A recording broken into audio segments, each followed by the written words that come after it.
Good afternoon, everyone. Don't forget to subscribe to my YouTube channel. I'm going to be joining a successful businessman, a phenomenal boxing trainer. His name is Billy White. So stay tuned.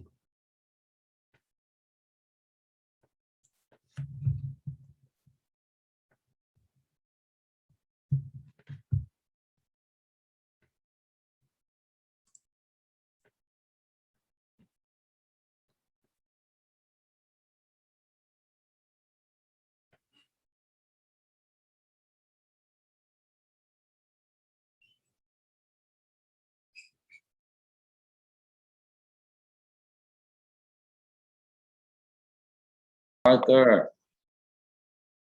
Hey, Arthur. Hey, Billy, how you doing? Good, man. There you are. All righty. You How finally are you, man? rocking and rolling, huh? Yes, sir. How you doing? I'm doing great and it's getting better each and every single day. How you doing? Damn right. That's the saying, right? Yeah, Did you yeah. know that? And do you say that often in your own life prior to we say that every day, right? Absolutely. That's a positive affirmation I say to myself every day. Yes. You always say it. Always. You've always known it. Yeah. Good. Absolutely. Awesome. Yeah, Yeah, I'm a because firm believer in it. yeah, Cus had us say that since we were kids. Mm. That was part of our mantra, his mantra. Emile Coué, a French psychologist, invented that saying Oh, back wow. back in the early 1900s, late 1800s, early 1900s, and it was a popular saying when Cus was a kid, and so Mm. he handed it down to us through all the years. So So where you calling in from? I'm in West Palm Beach, Florida. All righty. All righty. Yeah, I was in Winter Park, Florida. It's Yeah, beautiful out there. yeah. Absolutely. All of Florida is beautiful. Yes, it is. Yes, it is. I tell my California friends, through all this, when I stay out there, they're always like, aren't you going to move out here? And I say what Jackie Gleason told his friends. He stated that if you think it's beautiful out here, you should try Florida. And he did. Mm. And, Miami and Delray Beach and a lot of places around here Mm. have streets named after him. And he just loved Miami and loved Florida. Oh, wow. Yes, yes. Florida has a lot of history. Yeah, boy, does it. It's so beautiful out there, year round. Can't beat it. Mm. Can't beat it. There's 2, maybe 3 days of a winter. I'll wear a jacket. Yeah. It gets cold down there sometimes. Yeah. Well, upstate. Yeah, upstate Florida. Okay. But down south, it's beautiful. That's amazing. You ready to Exactly. rock and roll? I'm with you, man. Say when. All righty. Everything looks good. Everything looks good. Okay. I'm with you. Good afternoon, everyone. This is Arthur Robinson Jr. I'm the creator and host of the Powerful Interviews podcast. And today I have another special interview for each and every one of you. Today I have a wonderful person on the show, and he's a great friend of mine. His name is Billy White. For those that don't know Billy, let me explain to each and every one of you about this incredible, phenomenal man. Billy White is a former protege of one of the boxing greatest managers and trainers ever, Cus D'Amato. He is the head trainer of former heavyweight champion Mike Tyson. Billy the Kid was 46 and lost 6 as an amateur, and a 3-time Golden Gloves finalist and one-on-one as a professional before becoming sports editor of the Catskill area newspapers for 7 years. And that is an awesome, impressive resume. Without further ado, I'd like to welcome the one, the only, the powerful Billy White to the show. Thank you, Arthur. How are you today? Well, I'm doing great, and it's getting better each and every single day. How you doing? Great. I love hearing you say that, because that was a saying that Cus always made us say. It was part of his mantra. I know and inform your fans and audience that Cus had a philosophy about boxing, that boxing was 80% mental and 20% physical. And everybody thinks it's just the opposite, and it's just not true. And that 80% mental philosophy Mhm. and psychology. It led us to, he handed us the poem, Don't Quit, by an anonymous author. And, it says like one of the stanzas is, when the funds are low and the debts are high. I made it into a rap song a couple of years back, jokingly. But All right. when the funds are low and the debts are high and you want to smile, but you have to sigh, when care is pressing you down a bit, rest if you must, but do not quit. Phenomenal poem. Everybody should look it up. Everything else is available online, and certainly that is. And in fact, geez, I don't know, a week or so ago, Mike and I were laughing at the fact that there's an author who claims the rights to it, and that's just so incorrect. It was an anonymous author. But part of Cus's philosophy includes Emile Coué, was a French psychologist. Back in the late 1800s, early 1900s, Cus was born 1908. January 17th, the same day as Muhammad Ali. They shared Wow. birthdays, they were best of friends. My point being that when Cus was a child, that was a very popular saying, and he handed it down to us, all the years later. And here we are. We say that for the Roy Jones fight, for instance, if we didn't say it walking in the training camp that day, we'd say it going out. And if we didn't say it, we knew it in our minds. There's a saying by Emile Coué, day by day, in every way, I am getting better and better. And hearing you say that, Arthur, it just lights me on fire with happiness. Absolutely. Absolutely. I definitely live by that code. Now, we basically connected, while we was in California, and we had a wonderful breakfast with our great friend Tom Patty, and then we had that phenomenal event that everybody attended with Tom Patty and the phenomenal comedian, along with former heavyweight champion Mike Tyson.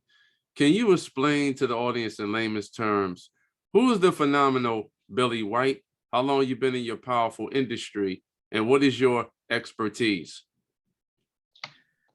I just had the great luck and great fortune to learn under Cus.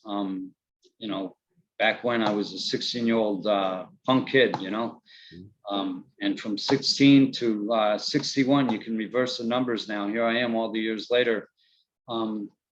Hey, I got lucky, Arthur. Mike and I got lucky. We learned under the great Cus D'Amato, who created the two youngest heavyweight champs ever. Floyd Patterson, and later on Mike broke Floyd's record. Cus created the two youngest heavyweight champions ever, a record that will never be broken. And now Mike is forever the youngest heavyweight champ. No one will ever break that record. When we went into Cus's gym for the very first time, I was shooting hoop, and my brother had been in a street fight. And Jeff was a tough kid, and the principal recommended he had to go to the local boxing gym. And my dad was a gigantic boxing fan. Every year we'd do summers in New York.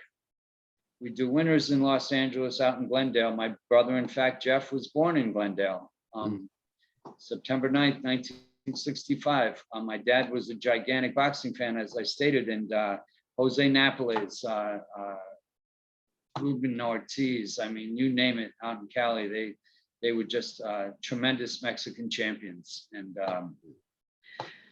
I don't know, Arthur, we just got lucky. If Jeff didn't get in that street fight, so the principal asked him, why'd you keep hitting that kid? And my brother said, I never had a better feeling in all my life. So the principal said, you need to go to the boxing gym. And again, as I stated, I'm sure my dad, we never discussed it. He's been gone 10 years now, but I know he knew who Cus D'Amato was, and we went down there, and we got lucky because we were under the structure of our dad. My dad said, get in, we're going for a ride. He didn't say where, and we went down, and 5 minutes later, we're at the gym on the third floor above the police station in Catskill, New York. And hey, just got lucky, walked in, and Cus was the grandfather type figure. And so with that, you're very respectful, courteous, and we were under, hey, back then you had to have your act together as a kid, or kids were meant to be seen and not heard back then. And we were very cordial, very polite, especially to Cus. And we sat there and were interviewed, as we call it now. Tom calls it that, an interview, to the point where we sat down and he just asked us, and in the first minute, as you know, Arthur, any kid that walks in a boxing gym, look, who doesn't have fear? As Cus said, the difference between fire and fear, that was his mantra also. And he taught us that. And he allowed us to not only corral it, but use that fear as our friend to our advantage. In the very first minute, he was pure genius. And he said, see those two guys in the ring? One was throwing jabs and the other was moving his head with the Cus D'Amato philosophy: hands up, chin down, tight defense, elbows in, breathe and relax. Everything I say to Mike to this day. And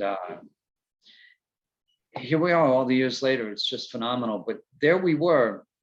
And having played other sports, I just said, Cus said, do you think you can do that? And I looked, we're watching, we're sitting next to him watching two guys do the moves. And I said, sure. I had played sports and had the confidence of that.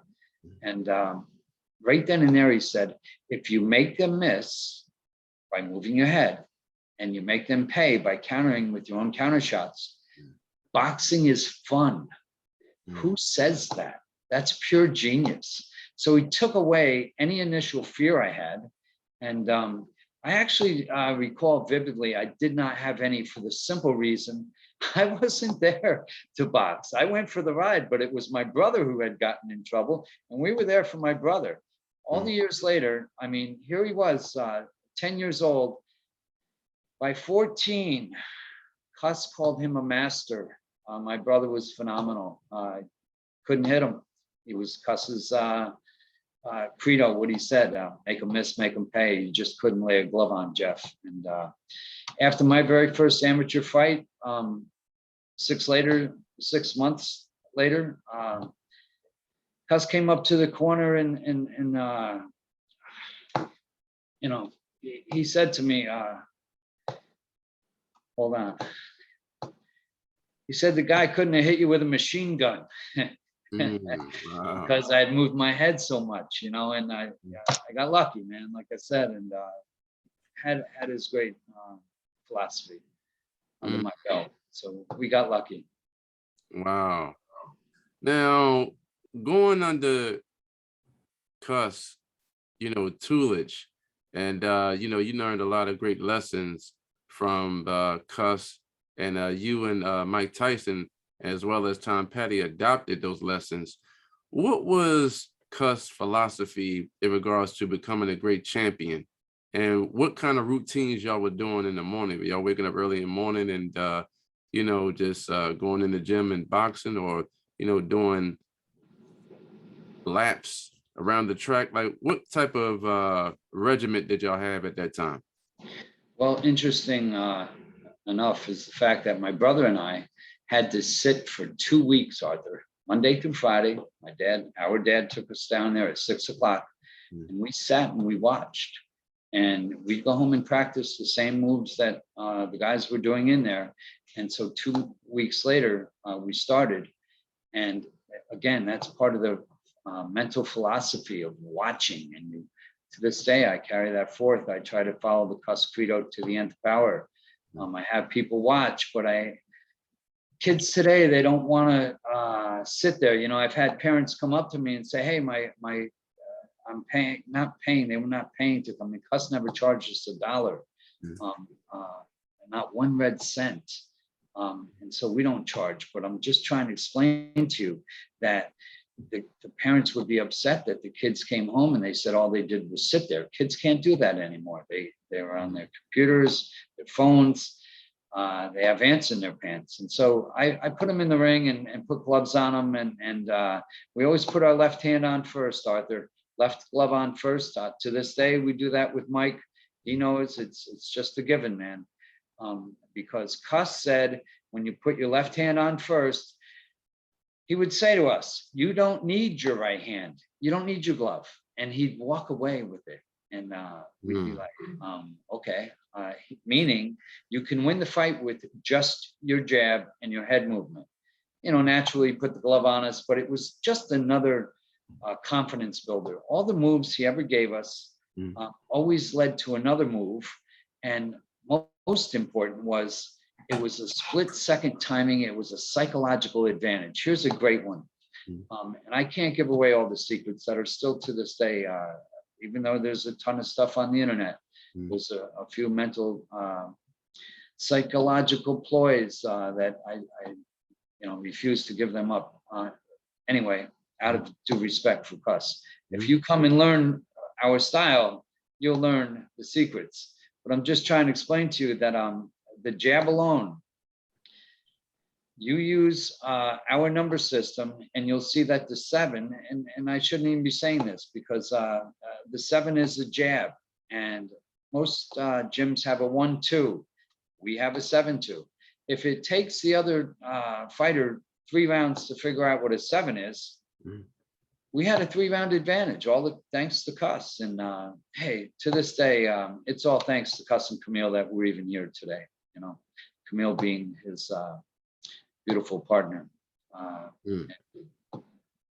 lady in love. Cus and Camille were our parents. Mike and I, to this day, we say we're brothers from another mother, Camille, and we're brothers from another father, Cus. So here we are. Wow.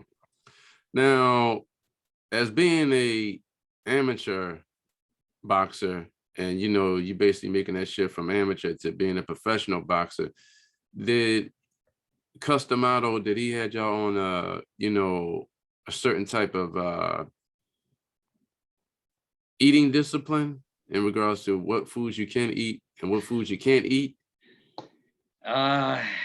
Sure. There was no better chef cook in all the world than Camille. We had the best dinners. Meat and potatoes. I was a skinny little kid, and I went from 118 fast. I grew up to 139, and that was all thanks to Camille's cooking. I started in 1976, again as a 16-year-old, and Mike didn't get there till 1980, and so I had 4 years under my belt. But yeah, it's just another lifetime. I got lucky, and Cus built our confidence. Look, I don't know, just walking into the gym, all thanks to Jay Bright. Jay Bright lived in the house, worked at the school in the summer. After my brother had that street fight, we were scheduled to go to the gym, and Cus was away in Montreal. He was an advisor to the greatest boxing Olympic team ever, 1976. We have 5 gold medal winners. Sugar Ray Leonard, Michael and Leon Spinks, Howard Davis Jr., God rest his soul, and Leo Randolph, 5 gold medalists. In fact, we have Mr. Mooney won the silver medal as well. And Mr. Mooney could have went on. He works out over here in the West Palm Beach boxing gym here. Had the honor and pleasure to meet him. He could have been champion also. Instead, stayed in the Army and served the military 20 years. But the reason, the one thing I want to tell you, the reason I started, Arthur, if you don't mind my backtracking a little bit, the reason I started boxing, I was 15 years old, going on 16, and one of our friends was 16. We were in the Catskill Boys Club.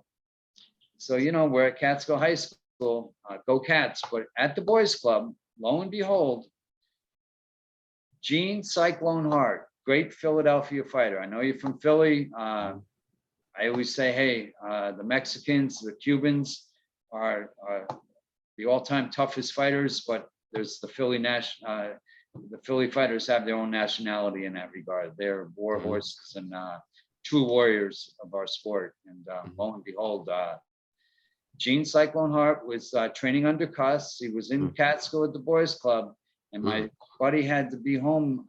Couldn't drive after 9 o'clock. It's 8:45, and Mr. Hart asked us for a ride home, and we looked at each other like, wow, here's a god asking us for a ride home, So my buddy, we all knew he had to be home at 9, but we didn't care, man. We wanted to ride Mr. Hart home, and we rode him down the dirt road that led to Custom Camille's, and he got out at the fork, and it's a Thorpe Road, long dark road. They have streetlights now, but he got out and walked into the darkness, and we were like, wow, where's he going? So the next day we got in the car and drove out there to find out, and we ended up going to the gym. You could go up the 3 flights of stairs of the police station, and we went into the boxing ring, and we faked, pretended we were this wrestler or that boxer. And the day I sat down with Cus, I thought I was getting in trouble for that, but never did. Now there's locks on the door. But anyway. Now, what is the philosophy, or should I say the blueprint mindset that you're putting in Mike Tyson today? Now, I know that he has a fight coming up with Lennox Lewis, but I know it's an expedition fight. And when would actually be taking place? And, how does Mike feel about fighting Lennox Lewis in the expedition fight? That's supposed to be in February down at Miami Stadium where the Dolphins play. And hey, he's been there before, and geez, I have a picture. I'll have to send it to you of Lennox and Mike in Cus's gym back when they were, I don't know, 16, 17 years old. And geez, Lennox was a skinny kid, had the height. And yeah, they sparred years ago. And then, as you know, they had a couple fights. Look, it's just another day at the office when we train. And it's Cus used to say, here's another part of the psychology. When you walk into the ring, okay, we would be in the stands. Say a couple of us were fighting in amateur fights, and a couple of us didn't get opponents. So we're sitting there, all of us as a team. And Cus had schooled us, every day was a class. He turned the boxing room ring into a classroom. And we got lucky in that regard, because kids today walk into a boxing gym and, they put you in the ring and they throw you to the wolves. And Cus taught us, and he made us teachers. And that's how I'm here today. He made us teachers. And I don't know, the psychology involved the fact that when a kid walks into the ring, Arthur, you have the most fear, okay? Mike has been quoted as saying he was as scared could be. But the second the first punch is thrown, Cus said that fear disappears. In between, mind you, the ring, after the fighters are announced and before the bell rings, that's when the most fear. You have to, movement relieves tension, Cus would say. Shadow box and move around and throw your first punch and full speed ahead. He used psychology on us, that of a deer grazing in the grass. And the deer looks up and he's always concerned about his safety.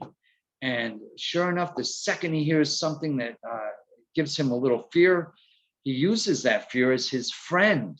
And who does that? Cus said, if you walk into traffic, fear is your friend. It saves you from getting hit by a car. It makes you get out of the way.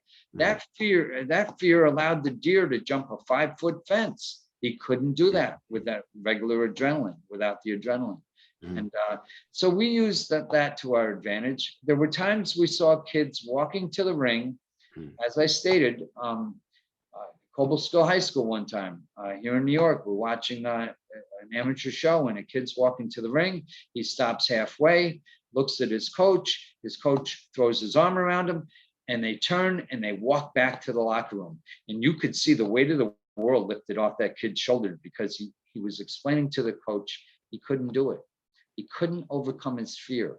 Mhm. We had the great Cus D'Amato who helped us do that mentally. Or who knows, like I stated, when a kid walks in a boxing gym, Arthur, every kid has fear, man. Cus said, if you don't have fear, you're a liar or you're psychotic. So, Absolutely. we Absolutely. all have it. Use it to your advantage in the game of life. That's the best advice he ever gave us. Wow. Absolutely. Yes. You got to use fear to your advantage, and you can leverage fear. And fear stands for false evidence appearing real. So if you put something in your mind that you can Interesting. do it, you will. But if you Never put something in heard your that. mind that you can't do it, then you won't. Love it. Love it. Now, I remember, as I recall, and I'm having this phenomenal dialogue with you, where Mike Tyson actually went head to head with Terrell Biggs, and Terrell Biggs is from, the city of brotherly love, Philadelphia. Sure. And Terrell, he had the mindset of, basically defeating Mike. But like Mike says, everyone has a plan until you get punched in the face. Was you actually at that title fight? Yes, I was. In fact, after my own look, regardless of why I stopped boxing, I was still a teammate, and I luckily became the sports editor of the local papers, as you mentioned, and because of that, I was covering the fight as well. And I had a front row seat for it. And Mike, look, Terrell Biggs was the reason. Mike was an alternate on the 1984 Olympic team, unfortunately, and not that he beat him, but Henry Tillman won 2 decisions against Mike. Mike, we thought, won both fights, but was not selected to the team. Instead, was an alternate. So he took that out on Biggs, and look, you saw the end result. He really put a whooping on Terrell that day, and beat him up pretty bad. Mike was ferocious, and that was part of the mantra. You asked earlier, and my apologies, I to expand on it. Cus, gave us that mental philosophy, and he turned us into, okay, another, you're in the ring and you're sparring that day, and he would come say, you look like a tiger in there. So there's a tiger on my wall behind me. I think you can see it. I'm trying to explain to you that that becomes a mindset. And Mike ended up owning tigers from birth, and had him for 15 years. And hey, you see the videos, and Mike was controlling the tiger, but the tiger loved Mike. A tiger. I mean, that's what we were in the ring. And Cus always, another of the mantras was detach yourself from who you are outside the ring. We were taught to be gentlemen. Inside the ring, you have to detach yourself from your emotion and climb in the ring without emotion, and be a machine, be a cold-blooded assassin that he taught us to be. Move your head, hands up, chin down, tight D, throw all the combinations. And the end result, he would say, is a foregone conclusion. And that's what I'm trying to say is, what was the end result with the Terrell Biggs? Wow. Now, you became a Golden Gloves champion. What type of courage does a boxer has to adopt when they're getting in the ring and as they're going against their opponent in regards to offense and defense? Like, what type of courage do they have to adopt? And do you see a lot of courage in boxers today from your era and the Tyson era? It takes great courage to get into the ring. But I want to correct you. I was not a Golden Gloves champion. I lost I was a 3-time finalist in the Golden Gloves, and lost all 3 the championship bouts, all by decision. And in Rome, New York, I fought Rome fighters, and I like to think I won every one of them. But when you fight on the home turf of someone else, you don't get the decision. But regardless, my point is this: yes, it takes phenomenal courage. Again, you have to overcome your fear. To overcome your fear, the difference between a coward and a hero, Cus would say, it's you're doing the same thing. It's the action you take. You have to continue forth. And like that kid walking to the ring, I'm not saying he's a coward. I'm explaining he could not overcome his fear. And he had to go back to the locker room. And the weight of the world was off his shoulders. And now he didn't have to fight. But he couldn't sleep with himself that night. We're sure of it. Cus would say things like, your opponent is not able to sleep the night of the fight either. That's just natural. And so, you roll with that. And yeah, you have the courage. Hey, Mike and I say this, courage, it takes to get into the ring, but it takes even more courage, we joke, to rob a bank, but it does. Imagine the courage. The end result if you get caught. That takes tremendous courage. Look, we had a friend recently, unfortunately, Randy Freed. He was a dear friend of ours. All thanks to Randy, the Cus D'Amato boxing gym in Catskill, New York, thrives to this day. Thanks to his help through all the years. He was a big brother to us, a mentor, a father figure, an uncle. He was all that rolled into one. And they say mental illness is something we all have to overcome. He had a lot of physical ailments, and combination led to suicide, and mental illness overcame him. And yeah, we wish we could reverse it, but we also say it takes tremendous courage to pull that trigger. And people will say, well, you're a coward for it. No, you're not. It takes tremendous courage. You don't know.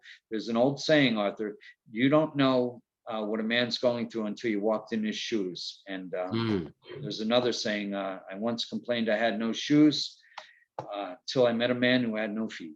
So never condemn anybody for their actions. Now, I know years ago, Mike basically said that he looked up to his greatest boxer, which was Muhammad Ali. And he said, unfortunately, he didn't like when Muhammad Ali lost to Larry Holmes. And Larry Holmes been on my platform as well. How do you feel about when Mike Tyson, Larry Holmes, got in the ring, and we all know the end result of that. But Larry Holmes basically told me, he said, Arthur, I wasn't turning down $3 million. Well, yeah, sometimes they do it for the money. And Larry is one of the, all due respect, Mr. Holmes was a great champion. He was a great businessman in Easton, the Easton Assassin. Great sparring partner of Muhammad Ali. And yeah, sure. Mike was on the phone with Muhammad Ali after that fight and promised to get him back, and he sure did. Wow. Billy, can you explain to the audience in layman's terms, what is the best advice that you have ever received? I think it's the fact that you have to, in the game of life, take action, believe in yourself. Cus taught us to carry ourselves with the confidence of a champion, and determination, dedication, discipline, desire. You have to dig deep within. And the best advice was probably the poem, as I stated earlier, Don't Quit.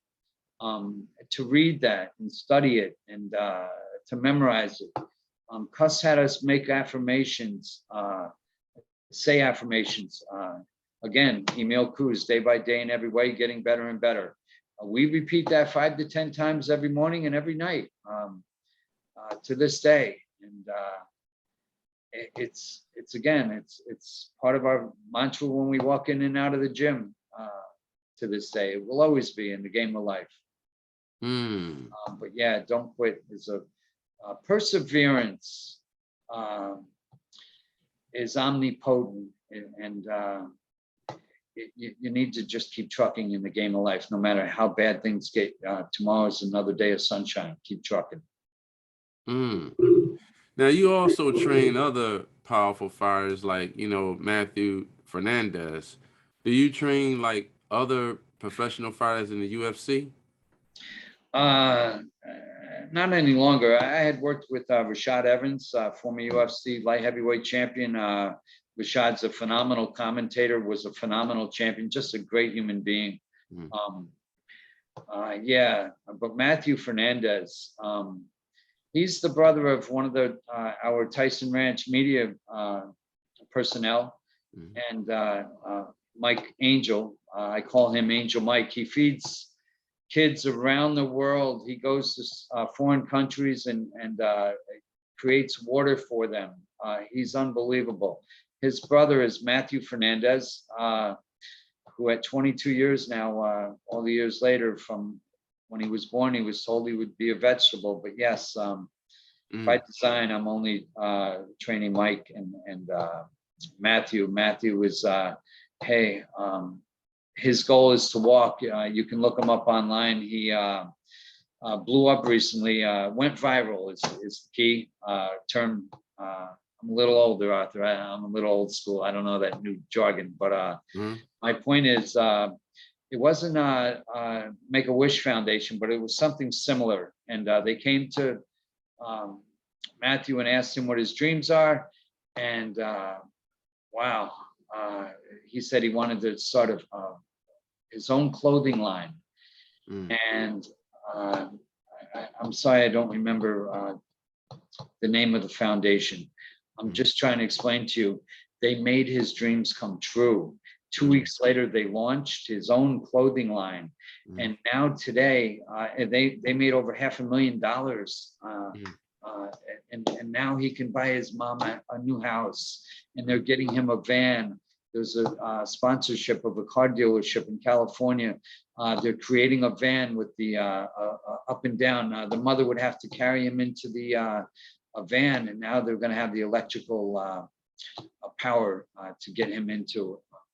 It's just a priceless story. I mean, talk about determination.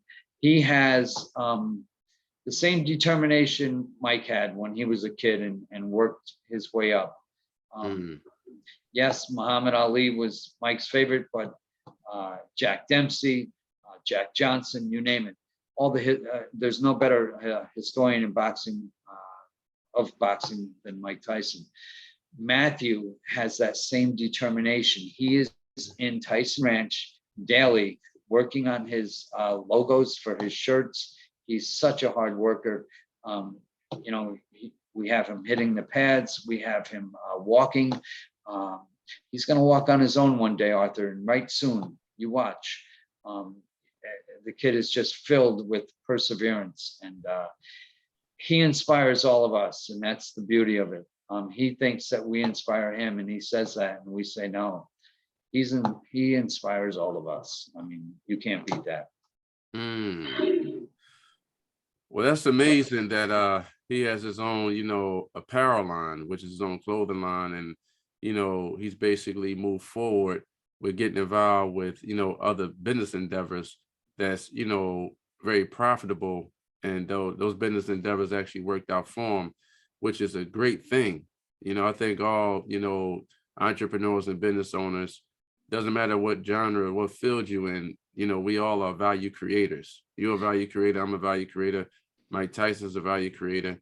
And in order to attract great leaders, you must make the decision that you want to become a great leader. A great point. I call Mike the Midas man. Everything he touches turns to gold. I mean, he's a real true chameleon. He's risen like the phoenix. No matter what has dragged him down, he has always got back up. And that's the key to success. As I tell Matthew when we're in the ring, he'll say, if I'm not there, I'm back in Florida. So for the next 2 weeks, he's on his own. But we talk every day, and he tells me, hey, I fell down a few times. And I say, Matthew, I don't care how many times you fall down. You just make sure you get back up. And he does. And that's the sign of a true champion. And that's exactly what Mike and Matthew are. It's all about them and how great they are, true champions in the game of life. Mm. Now, did you cover the story and what you actually at that boxing match when Mike Tyson took on Carl the Truth Williams?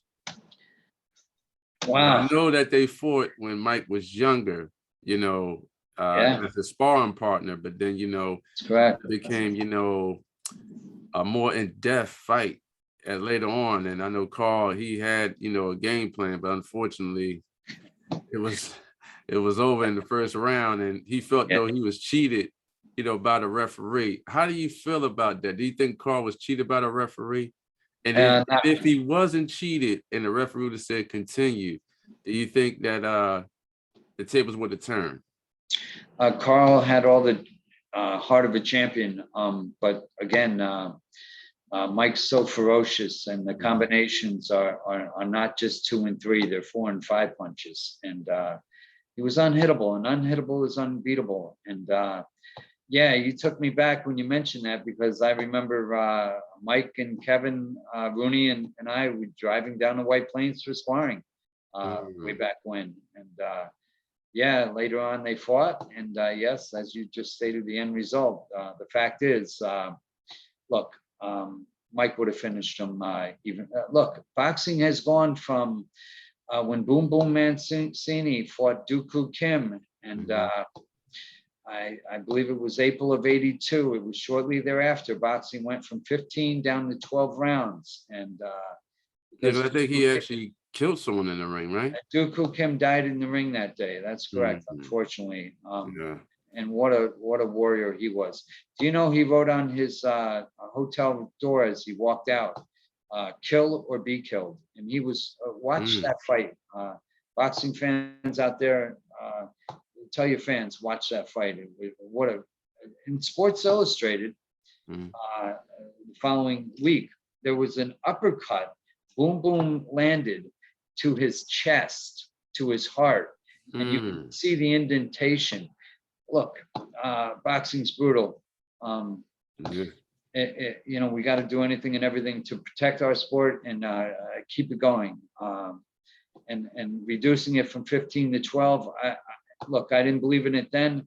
I believe in it now, in the safety of the fighters. Promoters, they make all the money. They need to. We need a national commission. Hopefully one day it'll all come true. But promoters have the money. They should have CAT scans for all the fighters. Plus, as a sports editor, I believe it was '83, we went down to the Meadowlands, and he was the guest speaker in front of a room of over 1,000 doctors from the AMA, American Medical Association. Cus challenged them to argue with him over the fact that he felt it was undetected aneurysms that are the cause of deaths in the ring. And CAT scans would detect that, but there's no CAT scans. Nobody spends the money on the fighters. There's no insurances afterwards for them. There's a lot of fighters, they end up punch drunk, or, you know, it's a sad plight. It's a tough profession, but you know, we got to do anything and everything we can to protect our sport. Wow. Now, I love that, you know, golden era, you know, Boom Boom Mancini, you know, Sugar Ray Leonard, you know, Marvis Hagler, you know, Thomas the Hitman Hearns, you know, and then you had Muhammad Ali, Joe Frazier, and then, you know, Mike Tyson was actually coming up, you know, from that space, you know what I mean, in regards to the Boxing Federation. How do you feel about the boxers today? In regards to, do you think they're getting paid well, and do you think that the promoters are actually promoting them well? Well, the promoters have their own best interests at hand, as we know. But if I may, I want to back up to the Fab Four that you mentioned. Never includes, unfortunately, it should be the Fab Five. It should include Wilfred Benitez. He won 3 weight division world titles. Youngest champion in the history of boxing at 17. In 1976, he stopped. No, I'm sorry. Went 15 rounds in San Juan, Puerto Rico. He outboxed Antonio Kid Cervantes, and at 17 became the youngest champion ever. Speaking of injuries, he started at 5. Sugar Ray Leonard, Hagler, Hearns, and Roberto Duran. Those are the 5, and sadly, they don't mention Benitez often with them, but Wilfred fought every one of them. And I'm sorry, he didn't fight Hagler, but he fought Sugar Ray, whom I just recently had the honor and pleasure to meet. Out in Los Angeles for the first time in 40 years. And we talked boxing. I could talk his language. We had a good conversation. Cus, in fact, was the official advisor to the Olympic team. If I didn't mention that earlier. Cus was an advisor to that team, the greatest boxing team of all time. But yeah, those fighters, the golden era of boxing, you said it. Marvelous Marvin Hagler. How great. Benitez went 15 rounds with Tommy Hearns. Nobody went the distance with Tommy Hearns. He was knocking everybody out, and nobody wanted to fight him. And Sugar Ray stood up and did it. And not only did it, but he beat him. And as Ray and I were talking about that fight, and his eye was swollen. Talking earlier about the courage, he could have quit on his stool right there, and he didn't. He had the heart of a champion. He was a pure lion. And here's the best part about Sugar Ray. When he hurt somebody, when he hurt his opponent in the ring, he'd throw his hands up in victory, in victorious fashion, and then move in for the kill. And no better finisher, cold-blooded assassin he was. And watch how he destroyed Tommy Hearns in the end. He did that with everybody. He was phenomenal. One of my favorites, Muhammad Ali and Sugar Ray Leonard, were my all-time favorites. Yeah, I seen that fight with Tommy Hearns went against Marvis Hagler, and that was a great fight until the end. But then Marvis Hagler, he basically exposed Roberto Duran. It wasn't even no competition.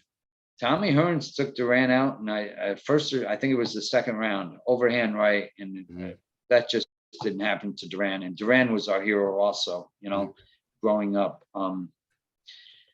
Salvador Sanchez, we're speaking of all the greats, at 22 years of age. We're heading to the Holyoke Golden Gloves, and we had to leave.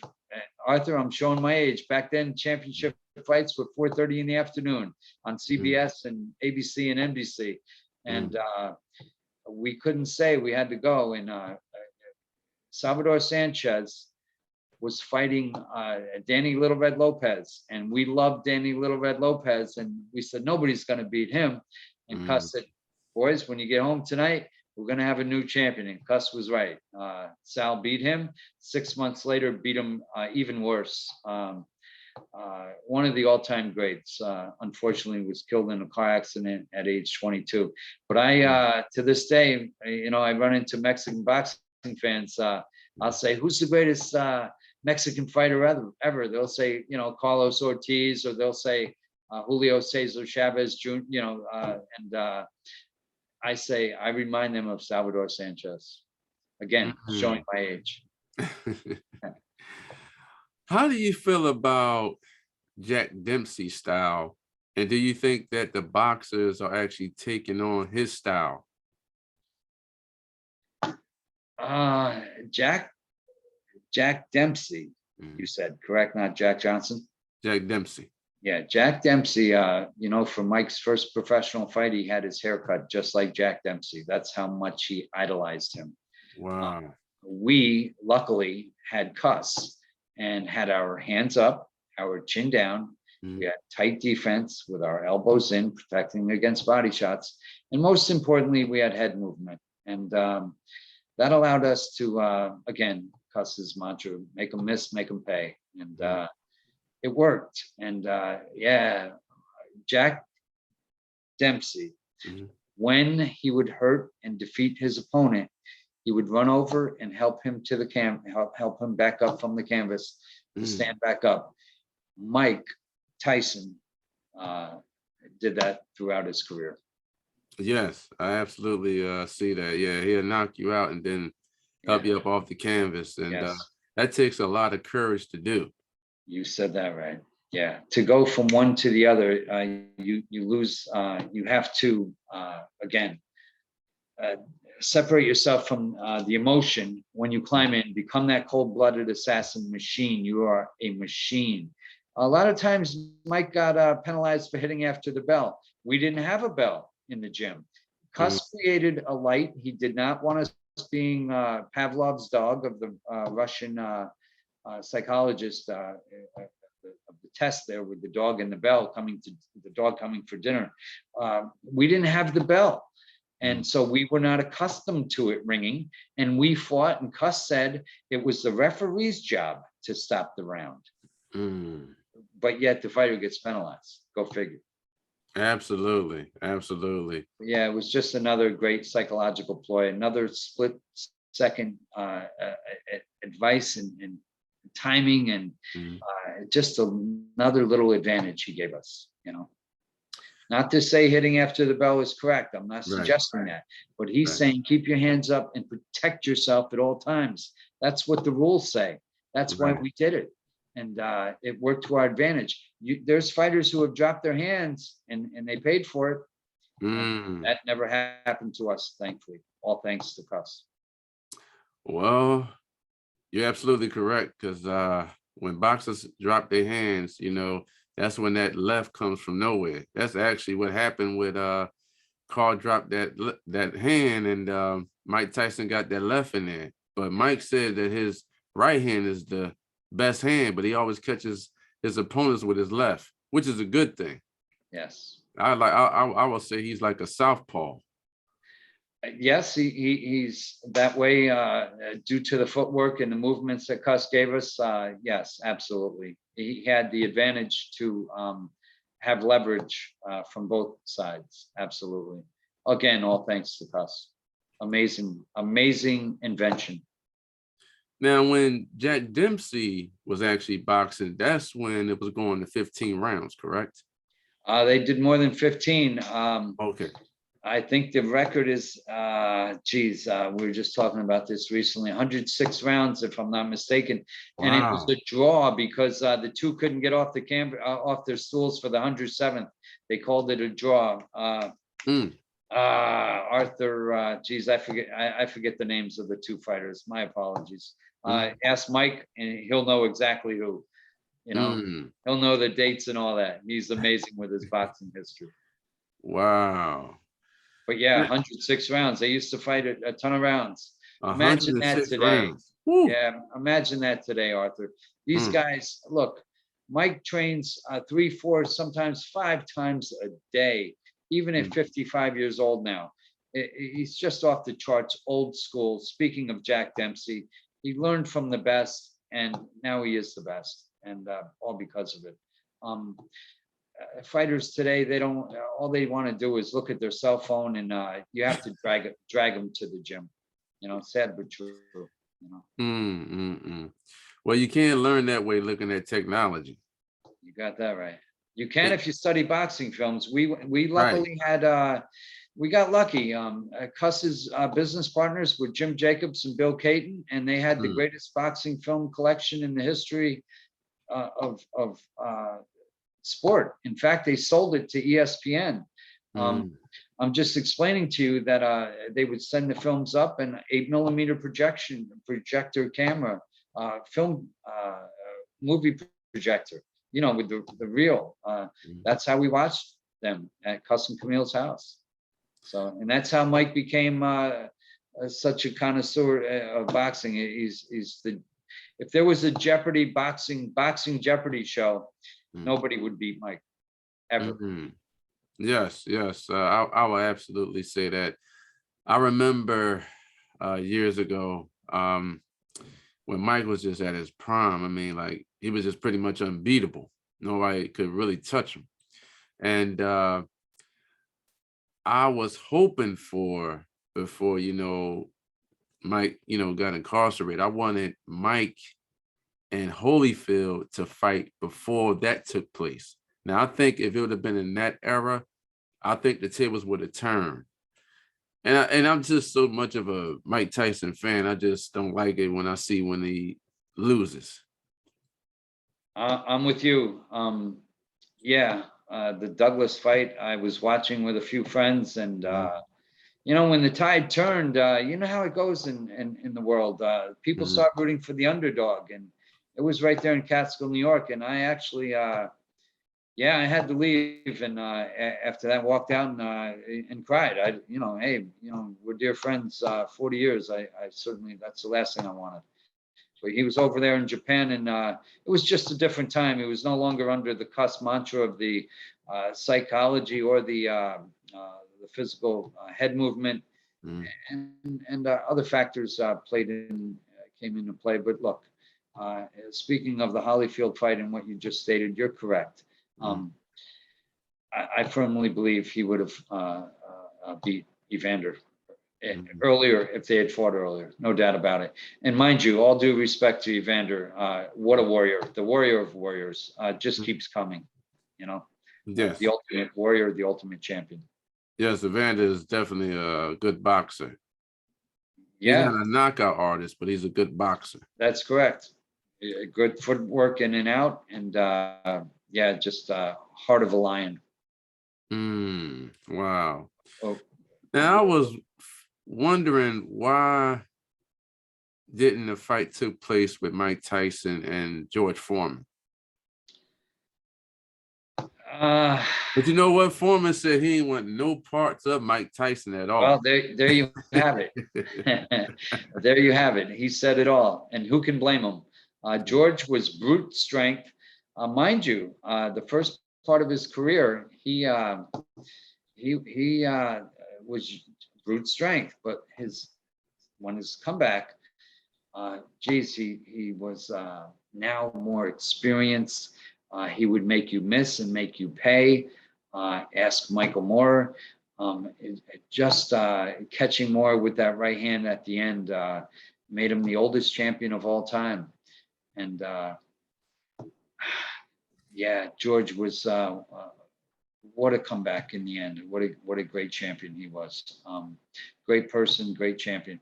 If you watch one thing the media did, as we know, they created a monster with Mike, but they created a monster with George way back when. If you watch closely in the '68 Olympics when he carried the Olympic flag Mhm. around the ring after he won the gold, Mhm. he's carrying that flag and he's got $1 million smile. And marketing wasn't then what marketing is now and what it Mhm. became with the Foreman Grill. They maximized, obviously, the Foreman smile with Mhm. the grill. But back then, they wanted him as a monster in the boxing ring, and Mhm. that's exactly what he was, brute strength, and he was beating everybody until Mr. Muhammad Ali stood up to him and beat down the bully, and that's what it takes. Mental psychology. Muhammad Ali would go to everybody's training camp and peek inside the windows of the door, Mhm. challenge them. He did that to Sonny Liston. Watch the previews. Um, Wow. just off the chart psychology. I don't know if you know this, but before he turned pro, Mhm. Muhammad Ali discovered that Cus was in New Orleans, not far from Louisville, Kentucky, where Muhammad Ali was from. Mhm. Borrowed a car, borrowed $200, drove down, and demanded Cus become his manager. And Cus said, "I'm sorry, I'm obligated, committed to Floyd." He was right there with Floyd, who Mhm. was champion at the time. I'm trying to explain to you, they became great friends, Mr. Muhammad Ali and Cus. Again, they shared birthdays. And yeah, Cus was on the phone with him oftentimes in the library at the house, and just phenomenal. And again, Mike spoke to Muhammad Ali several times. They became best of friends. And Mhm. yeah, it doesn't get any better than that, Arthur. That's pure priceless. Cus took us again, way before Mike, I got lucky. In '77, he took my brother and I and Kevin Rooney and a few others to Deer Lake, Pennsylvania, to Mr. Ali's training camp. And whew, what a priceless moment in the game of life for all of us. Thanks. Yes, absolutely. Kevin Rooney, he was a great trainer. And how you feel about youngest ever to train a heavyweight champion. How you feel about Tony Atlas? Teddy Atlas, Teddy, you know, he was, Teddy, look, he was, I worked my corner in many fights. He taught us in the gym before the differences of what occurred. We all know the story. The point is this, Teddy, give credit where credit's due. Teddy has gone on to be one of the foremost authorities in boxing. He's a great announcer with ESPN. And again, one of the foremost authorities in boxing. You know, that says a lot. Now, I gotta ask you the question. I gotta ask you this question. Okay. Some people say that, you know, that he's a great man. Some people say that he's not a great man. You know, in regards to, you know, they're getting paid for their boxing matches. How do you feel about Don King? And do you think Don King is a great boxing promoter? Well, there's a list of promoters, and he's at the top with Bob Arum, and you know, De La Hoya and Mayweather are trying to emulate and become that as well, modern day. Look, Don made more money than all the fighters. I don't know about all the fighters put together, but I'm trying to explain this. Never took one punch. A lot to be said about it. How he did it is another story. You know, we can argue one way or the other. The fact of the matter is he came from the streets and made it to the top. And, you know, everybody wants to knock a man when they're at the top. And the fact of the matter is you got to be pretty smart to not take one punch and make all the money he did. So as a promoter, sure. As a promoter, yeah, absolutely. Was one of the best based on, look at his history. Look at all the fights he promoted. I'm not talking about the end result of the purses and the arguments and the court battles. I'm not talking about that. You asked about him as a promoter, one of the all-time greats. Absolutely. Look at what he did. He got out of prison and what a vocabulary. He invented words. You know, trickeration. I mean, you name it. Very fascinating to listen to. I'm just trying to explain to you. He promoted Ali Foreman, and he got all the money together to make it happen, and nobody else did. He made that happen. So kudos to him for that. You know, all due respect, you know, to Don in that regard. Wow. Yeah, I know that you know, Larry Holmes was saying he learned a lot from Don, and I know that Bernard Hopkins, he basically said he pretty much likes to manage himself. I know that when he fought you know, Trinidad, he betted $100 grand on himself that he'd knock him out, and he did do that. How do you feel about boxers basically managing themselves? Well, it's like all sports. You have trainers, you have coaches. It's taken a new path where everything's gone to another level, training wise, fitness wise. You had asked earlier, and I didn't answer that, and I wanted to tell you in reference to the nutritional. Yes, we had Cus and Camille. We had Camille's great cooking, but we joke. You know, Mike was 20 years and 145, 146 days, became the youngest heavyweight champ at that age.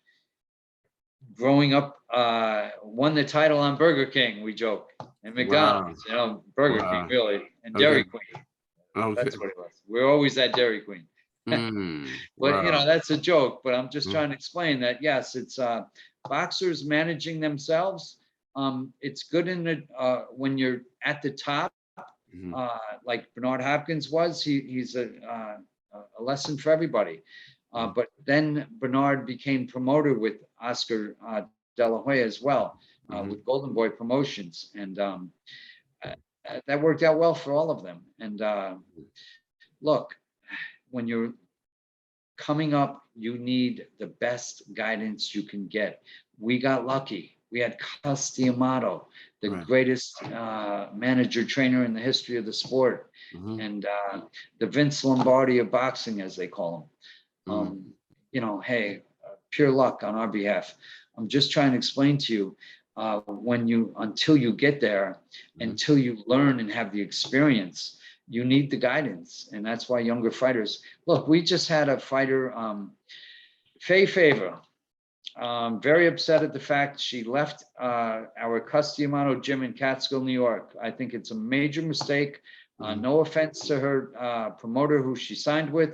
Mhm. I'm just explaining to you that she has the Cus style, and she's going to win a championship with the Cus style. Mhm. Without it, I don't think so. It's going to take even more determination on her part. I'm not saying she doesn't have it. I'm Mhm. explaining to you. Um, Everybody thinks they know it all, especially young kids. And she's only 19. And no offense to her, I'm trying to explain.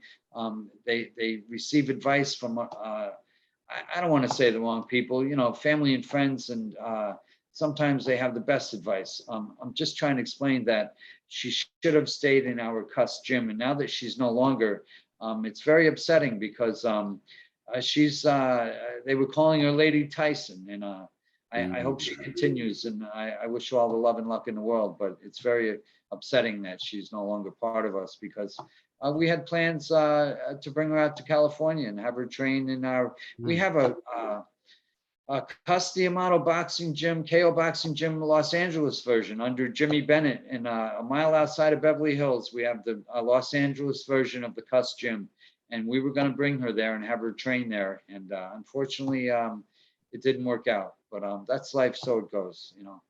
Yeah. But I think she yeah, should have stayed under, the Cuss umbrella because, once you're under that umbrella, you can brainstorm and then oh, put yourself on a, mental and a physical discipline. yes, And that would have been more beneficial for her. Because I love to learn from people who've been there, done that, and who's still relevant in their current industries. yes, exactly. Mm, And that's what it takes. You need to stay with what works. And right. she got discouraged at a recent draw she had. Fought an older, experienced ladies Mm, fighter. So because of it, it was a lesson learned. But she still has that zero. I think she's 5-0-1, and unfortunately, she's no longer with our camp. Again, mm, it's heartbreaking. wow. It's unfortunate, but much kudos to her and many blessings will definitely come our way. Yeah, no doubt about it. We wish her all the love and luck in the world. But again, we just feel she was better off in our hands. She Mm, was under the tutelage of Kyle Lyles, the managerial of him. mhm. He runs the Cus D'Amato gym in Catskill. It wouldn't be open without him. And, thanks to Kyle.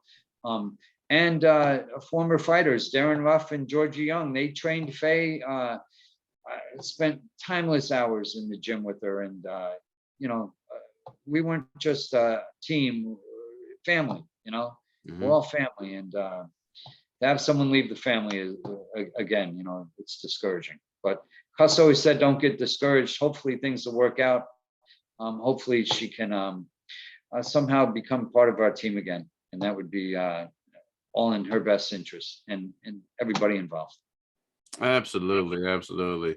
I think that she just have to recognize the value when she was actually, under your umbrella. And, hopefully she'll recognize that value and want to, rekindle, that phenomenal spirit by, being in your camp. I think that'll be more beneficial for her. But hopefully Yeah, she has to want it. absolutely. Yeah, yes, exactly. You just reminded me of another stanza in the poem "Don't Quit" that Cuss I explained gave to us. Mhm. Uh, you learned too late when the night came down how close you are to the Golden Crown. It's never too late. I forget the next line, but I'm just trying to explain. I hope that doesn't happen with her. I hope she doesn't learn too late when the night comes down how close she was to the Golden Crown. I hope she wins the title. You know, Cus would say, barring the unforeseen, you know, hopefully she will. Billy, I wrote down some powerful words, 10 being the highest and 1 being the lowest. So you can rate them in your own powerful way. Are you ready? Shoot. Accountability. Accountability, everybody, it's a 10. You got to be accountable for all your actions. But again, look, we all do things. Nobody's perfect. We all make mistakes, and we just persevere. Again, perseverance is 10 plus. It's off the charts, that term. But yeah, we all have to be accountable for our actions. No doubt about it. Perseverance. Perseverance, I just told you, 10 plus, man. That's I think it's the ultimate term in the game of life. You have to persevere through whatever you're facing. Look, man, none of us get out of here alive. We all lose people close to us on a daily basis. That's just a fact. And you know, Arthur, the only way I've learned to live this life is to laugh your way through. Smile and keep laughing, and the best is yet to come. You just got to keep going, you know, and that's all through perseverance and persistence. Omnipotent. It is omnipotent, that term. Integrity. Integrity is a 10. You have to have class, character. The suit jacket you had the other day was a 10 plus at the fundraiser, Tom Patty's fundraiser. Tom Patty for Congress. He's one of the best things going for California. At the fundraiser, you had that jacket on, man. I think that was the classiest jacket there, man. Well, thank you. I appreciate it. Yeah, you have great integrity. It was an honor and pleasure to meet you there, and what a great night for all of us. It's a night we'll never forget. Respect. Respect is another 10. We all have to have respect for our fellow human beings. We're all human. We all make mistakes. The problem is somebody walks away from a conversation and they're not even 3 feet away, and the people are talking negative about them. You know, you got to take negativity as it's in the exactly what it is. It's a negative. Brush it off your shoulder like dandruff. Erase it out of your dictionary, that word. But yeah, respect is you have to have the ultimate respect for your opponent, your family, your friends, your parents. Kids have lost their respect along the way in this game of life, and you know, you hope they become more old school and they learn to live, love, and have all the laughter in the world, because that's what it takes to get through. Health. Health is 10 and off the charts, man, because without health, wealth is nothing. Health, what did Benjamin Franklin say? Healthy, wealthy, and wise. Health, obviously, being first. You can have all the money in the world, but it doesn't mean anything if you don't have your health. Look at Warren Buffett. He's healthy and has all the money in the world, but you got to stay healthy. You got to have a daily regimen, get in the gym every day. Exercise is the key to success, you know, mentally and physically. Affirmations. But yeah, health is off the charts. Money. Look, money is oftentimes it goes beyond negative as well, because it's the root of all evil, they say. The fact of the matter is, Cus said, money is good for one thing, and that's throwing it off the back of a train. It's all about who you are and having character and respect, and being able to not let any decision be judged by money and financial. You know, people will ask to borrow money, and I joke and I say, I'm broke as a record, but I'm happy as a lotto winner. And I mean that sincerely. Money doesn't make me, I make money, is the old saying. I learned that all thanks to Doc Dunn, who was my advisor after Cus passed away. I'm just trying to explain to you, it doesn't mean anything. You can be broke and you can help your fellow man, and that makes you more of a man. Value. Value comes with money. Value it comes in a person. People don't like you when they're on their team if you don't have value, as they term it. And I say, it's like the old adage. Oh, what do you do? I never judge anybody by their profession. I judge them by their character and the person they are to me. I have friends who don't like certain people. I like, hey, you might have had a bad experience with them. Doesn't mean I have. And when I do, I can judge for myself. I had enough experience or maturity to, oftentimes didn't, but you live and learn, and that's just life, man. That's the game of life where you have to, every day is a new, like Cus taught, again, turned the boxing ring into a classroom. And he was all about boxing is life. Life is boxing. And how true. You got to get off the canvas. Like Matthew Fernandez, he falls down. He has cerebral palsy and he gets back up and he's walking on his own. There's times he'll climb up on the ropes. Talk about value being priceless. He's down on the canvas from falling and he climbs up and he pulls himself up. And I tell him, like Cus would say, Cus always had us envision ourselves throwing our best combination, going to bed with a smile on your face, closing your eyes, taking a nice deep breath. I explained to Matthew, these ropes are a cactus. You're in the darkness of the desert and you're alone. You have to count on you and pull yourself up. And he does. And that's perseverance, that's determination. That's all the words you're asking me to define. They're off the charts positive. And that's all we try to be in this journey. It's the journey, man, Arthur. The journey's the reward. It really is. Building great relationships. That comes in time. I have a beautiful son and daughter, and over the course of time, with any friends, you have peaks and valleys. And like I said, when they're young, like Faye, she's a 19-year-old fighter. She's trying to make decisions for herself that need to be left in the hands of people who have better experience. Look, my son and I, we're alike a lot, and he likes to, he's got his own opinion. And if you don't agree, he'll get to that point where we can have a discussion. And I'm looking forward to our very next discussion. A very intelligent kid who, he just, we built a relationship in life again, and it's my son. I love him to death, but a lot of fathers and sons don't talk and don't see each other for years, and that's the last thing I ever want to happen with my son and my daughter, or any friends and family. I've learned. Look, we all learn to.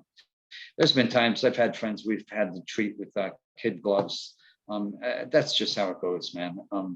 Some people can't handle the truth, but you have to also, again, as I explained earlier, we're all human beings.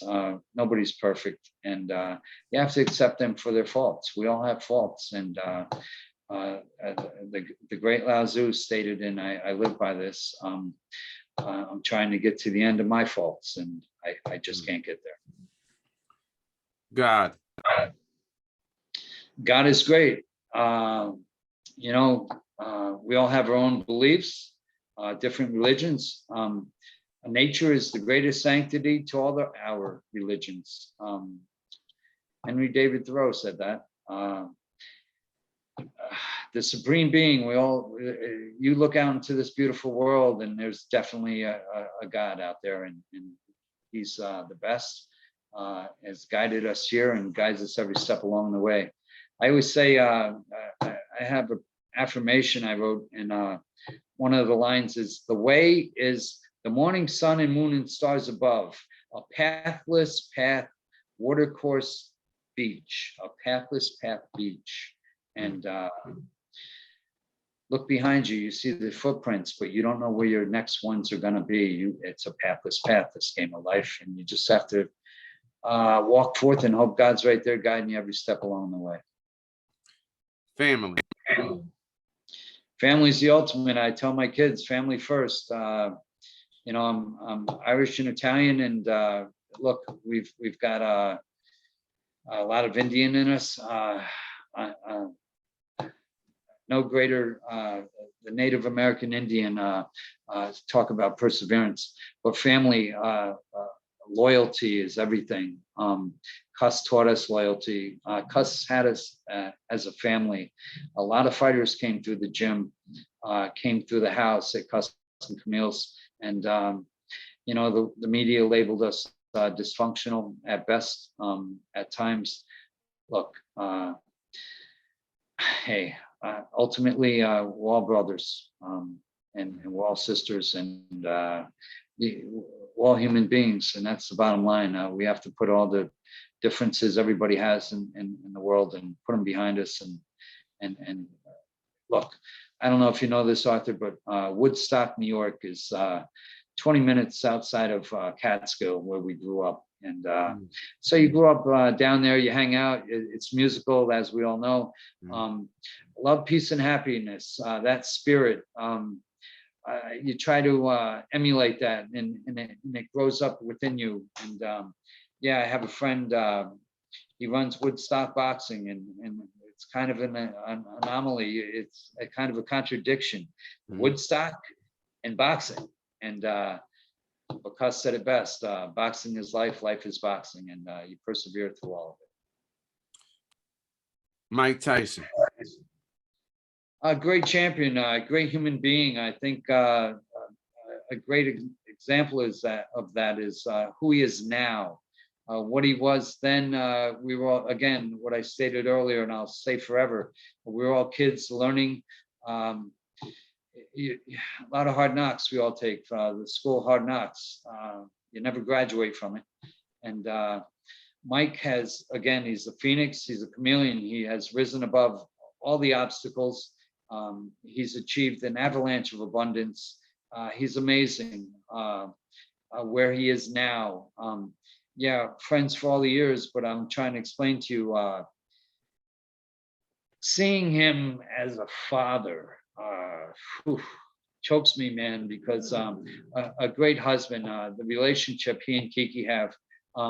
Hey, look, we're all filled with peaks and valleys in relationships, as I stated. That's how they grow. That's how you become bigger and better. He's a great dad to Morocco and Milan, and they're becoming great people in their own regards, all thanks to their dad. Miguel, Amir, I don't mean to omit any of his children. I'm just trying to explain to you, he's a great dad, and watching him play that role. He's a CEO of his own Tyson ranch, his own company, and he's become an astute businessman. I mean, it's great to take a step back and watch, and he's phenomenal in that regard. And I'm not just saying that because he's my friend. It's a matter of fact. When there was ABC did a recent 2-3 part series on him, and they had the majority of it on his past. I wish for the next documentary to have Mike Tyson now, because where he is now, I think is so enlightening. It would be so much enlightenment to the world of who he is. And he studied Nietzsche, and man, he's just amazing in his knowledge, not just on boxing, but as Cus said, life. And a wonderful human being. And unfortunately, the media created a monster back when, and people have a stereotype within. And, you know, it's like with Muhammad Ali said it best: if you haven't learned anything in 30 years from when they thought, there's people today who think he's a draft dodger and nothing else. Are they kidding me? The man he became, the face around the world, and now Mike is. He handed that off to Mike, and now Mike's the most recognizable face. The point is this: you wasted 30 years of having the advantage to gain the knowledge. If you still think that about Ali, or you still think the worst about Mike, they went on to be great people, and here we are. Years from now, they'll both be remembered, and that in itself is pure genius and priceless. Billy White. Hey, I'm just me, Arthur. I don't know. My sister wrote something very loving. She's a little biased. I'm her brother, and she said she learned from me. I don't know. She wrote it yesterday on Facebook, and it was an honor and pleasure for her to look at me in the light she did. Fun-loving. She loves how I'm working with Matthew. I love how Matthew's working with me. Look, Mike teaches me. I'm his trainer, but he teaches me things every day. We hold court. He holds court after a workout session, and to listen to him is like listening to Cus. And we also have the luck of having his dad, his father-in-law, Mr. Ali, there with us. Pop's dad, we call him. I call him the modern day Cus. Look, Cus was his own man. Dad's his own man. But you know what? All thanks to my dad, I'm here. All thanks to Cus, we're all here. And the fact of the matter is, we just persevere, Arthur, all of us. And I just hope I can help in any way. That's what life's about.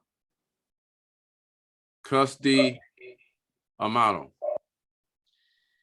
You're pushing my buttons, Arthur. It's hard to talk about Cus. It's just hard to talk about him because the ultimate man. He stood up for himself. He stood up for everybody. Fought against the mob. Went to the Supreme Court to overcome for his fighter to be able to be independent and continue forth. And he fought for us in that regard. We're kids, and I didn't even know who Cus D'Amato was when I walked in the gym. Again, my dad did, but thank God we had that golden opportunity in this game of life. It's changed my life, like I said, from 16. Here I am, 61, all the years later, and thank God for Cus and Camille. All thanks to Cus and Camille, we're here today. Floyd Mayweather. Floyd, great champion. Inside the ring, again, we all make our mistakes. He's learning and growing as a promoter, as a human being, and hopefully he'll get there along the journey. We're all thriving and striving to get there. Look, all the money in the world, nobody's perfect. We all have our moments, but deep down inside, he's a fellow human being, and I think he's a major asset to the human earth. As all of us. Wow. Great champion, great champion in the ring. It's Larry Holmes. But yeah, if I may, on Floyd, 50-0, never beat. People don't like his style, but let me tell you, hit very few times in his whole career. Jose Torres, one of Cus's champions. I don't mean to. I'll get back to Larry Holmes, but I'm just trying to explain. Jose Torres at Cus's funeral said he was hit 2, maybe 3 times in his whole career, and that's all thanks to Cus's genius, teaching us to move our head and not get hit. And Jose became a light heavyweight champ of the world using the Willie. I don't know if I showed you the Willie in our gym with the number system, but it's an apparatus that to this day we use. Geez, I'm sorry, my phone's going off. Sorry about that. I'm just trying to explain. Okay, back to Larry Holmes. The Eastern Assassin, baby. I joked one time, a dear friend of mine back home, Chris Quinn, talk about a champion, runs all the Catskill High School sports teams. He's run the Derrick program in our community for years. Real champion, person, human being. And that's Larry Holmes. And Larry Holmes is you remind me of Chris because that was his greatest fighter. So one time we went up to an old timer, a friend of ours who was a big boxing fan. And I said to Mr. Machiavelli, I said, hey, Mr. Mac, I said, Chris thinks that Larry Holmes is the greatest champion ever, greatest heavyweight champ. And he goes, oh, yeah, he could have been. Yeah, maybe. And I said, he didn't even have a jab. I joked, because Larry is known to have one of the greatest jabs. And he was like, what? He went crazy. And we were cracking up because, yeah, as we know, Larry Holmes had one of the best jabs. Now you say that, and other people say that. And I say he just pity patted it and threw it out there. It was sharp. Don't get me wrong. And he had a great reach advantage. So it worked very well for him.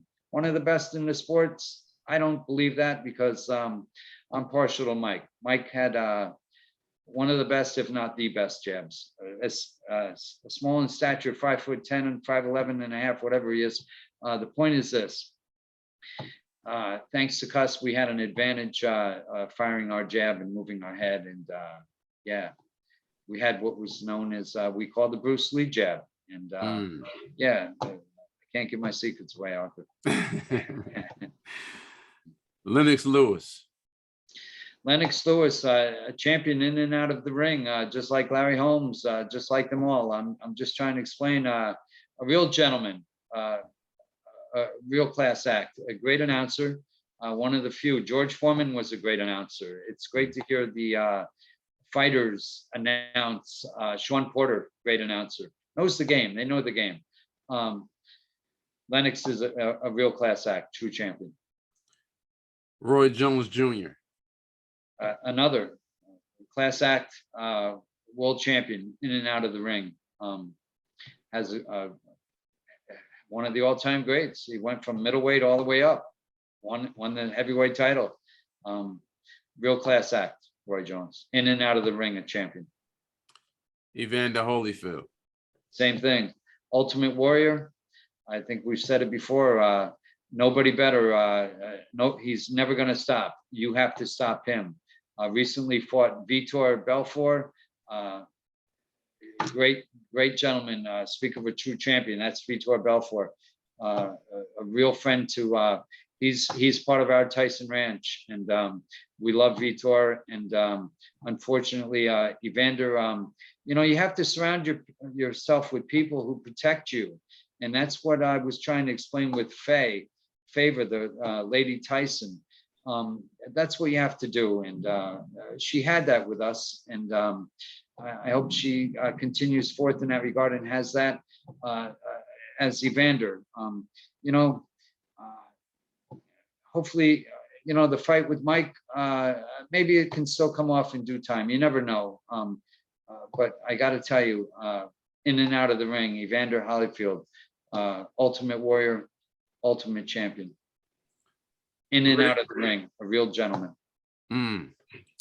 Riddick Bowe. Riddick Bowe, another one. What a fighter. Watch his battles with Holyfield. Boy, what a Brooklynite along with Mike. And yeah, Riddick Bowe, another true champion. Wow. Zab Judah. Zab Judah, personal friend, love Zab to death. We had a little incident in the gym back when, and Zab said, man, I'll go to war with you. And you can always count on Zab, man. He's got your back, and you can't beat that in the game of life. A true warrior, a true friend. If anybody had the chance to beat Floyd Mayweather, it was Zab Judah. And let me tell you, what a champion in and out of the ring Zab is. Boom Boom Mancini. Yeah, wow, Boom Boom, you're taking me back. He and our Alexis Arguello, wow, I got to tell you, Boom Boom learned a lesson from him, and Alexis Arguello was just true class in and out of the ring. Boom Boom had on his trunks, few do this, mom and dad, family first, what we were talking earlier. And, what a man, very good boxing announcer. And Ray is an amazing human being, a real gentleman, a real class act, Ray Boom Boom Mancini. Jack Dempsey.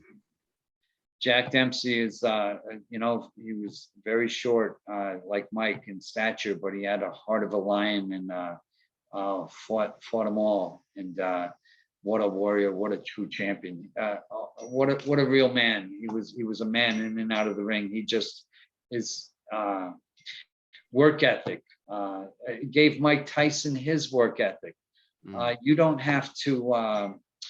I don't know what the word is for it. I guess it is perseverance. How he made it through life and how Mike has risen above all the obstacles. A great role model for Mike Tyson, Jack Dempsey, a great champion, in and out. Muhammad Ali. The ultimate, my favorite, along with Sugar Ray Leonard and Roberto Duran.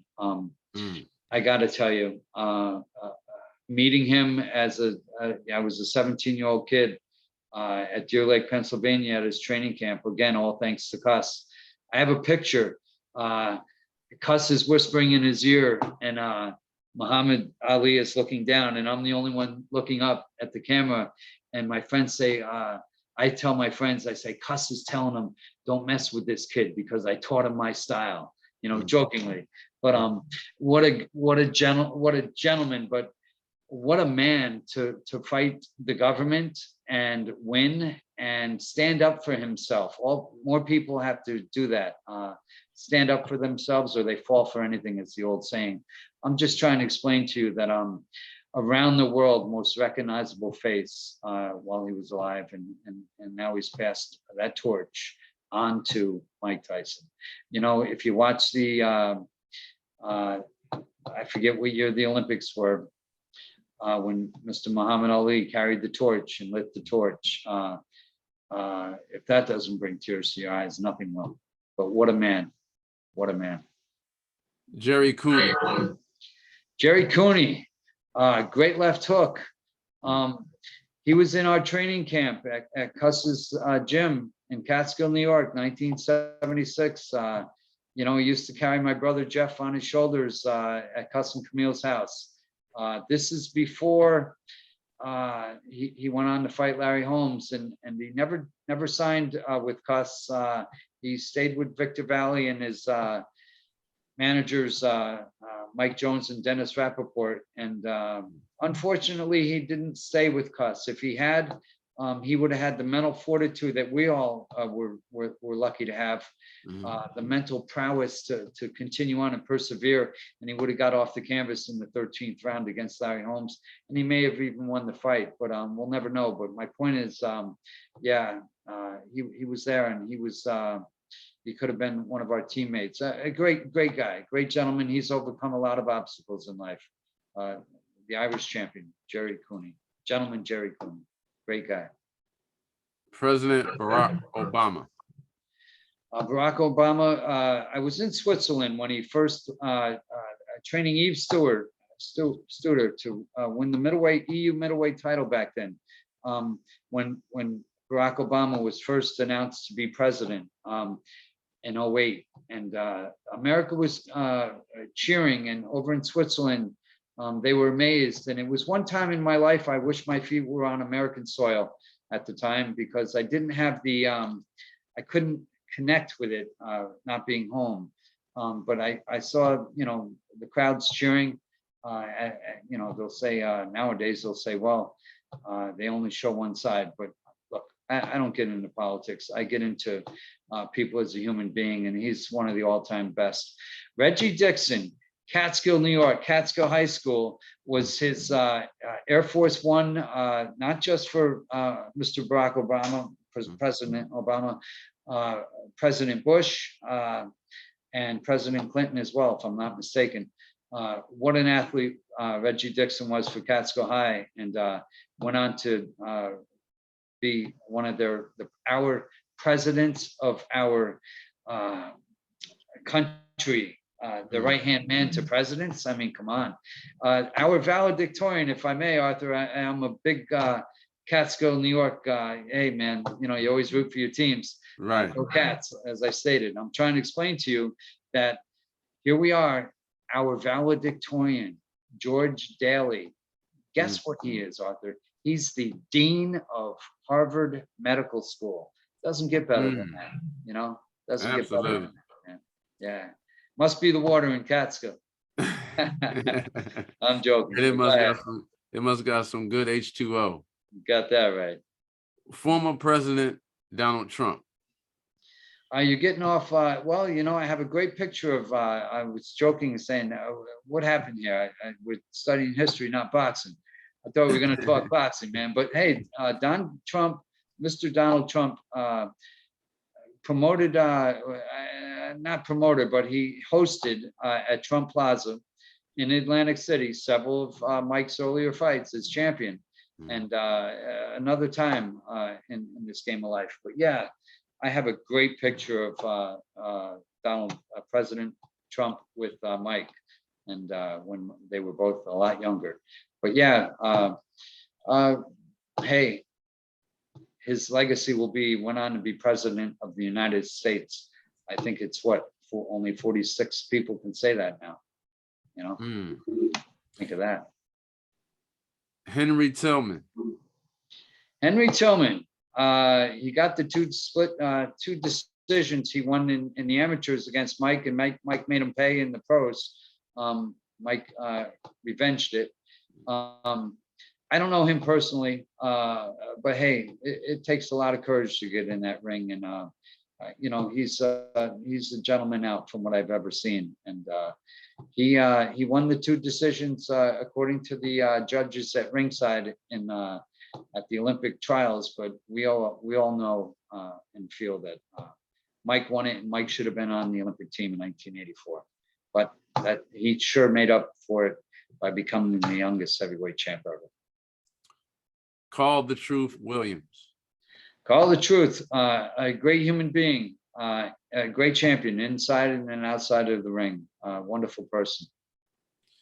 George Foreman. The same. I think I already said that, didn't I? If you watched the perseverance of the difference of the careers he had, he really brute strength was his style, as Richard Pryor would say. He said George had one style.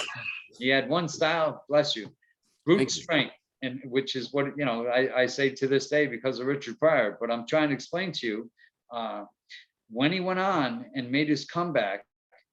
Watch him move his head, watch him avoid punches, and great footwork, and a great boxer, and a great counter puncher. And hey, became the oldest champion ever. And one day Mike's going to break that record. If Mike puts his mind to it, he can do anything he wants. And that knowledge is all thanks to Cus. Wow. Trevor Berbick. Didn't know him personally, but I think he was from Jamaica, if I'm not mistaken, from the islands, and went on to become champion of the world. Not everybody can say that, The kings and queens around the world, Cus always said, bowed to the heavyweight champ. How interesting, But yes, another true champion. Frank Bruno. Frank Bruno, he gave Mike a good fight the first time. Mike took it to him both times. But I'm just trying to explain. Very, very revered overseas on the other side of the pond, as they say. Wisdom, another word, that we all hope to have it. It's another word off the charts. Take the lack of intelligence, for instance, is the extreme opposite, contrast. We all learn, I think the saying is you learn a little too late and we get a little too old all too soon, and hopefully, again, we gain all the wisdom we can. You learn more every day, Arthur. And in the boxing world, like I said, like Cus said, boxing's life, life is boxing. We learn more every day. So never give up, never quit. Jesse Ferguson. Don't know him personally. The fight he had at RPI in Troy, New York against Mike. Mike had 16 KOs. His first 16 fights, in fact, broke Rocky Marciano's record. Mr. Rocky Marciano had 16 straight, if I'm not mistaken. They declared that a knockout as well, so Mike broke the record. But yeah, Jesse was a tough opponent. In fact, if I'm not mistaken, he had defeated Buster Douglas prior to that. Mm. You know, but anyway, go ahead. Purpose. Purpose. Yeah, we all need a purpose in life. You got to get up off the couch. And that's exactly what Mike made everybody do when he was putting out the videos for his training sessions against Roy Jones, for the Roy Jones fight. Mm. You have to understand, he was inspiring people to get off their couch and have a purpose, to lose weight, to fight COVID, to fight your own self. Today I fight my greatest enemy, myself, is the old great Indian adage. And yeah, that's just the purpose in life. Matthew Fernandez, Amazing Matthew on Instagram. Look him up, Arthur, all your boxing fans I'm speaking to, watching. Matthew, Amazing. It's not amazing. He's Amazing Matthew on Instagram. And he is inspiring people around the world. The comments he's getting people off the couch just by doing what he's doing in the game of life. He's a world champion in and out of the ring. Mm. What purpose? What an amazing purpose he has. Mm. Great responsibility he's taking on. 22 years old.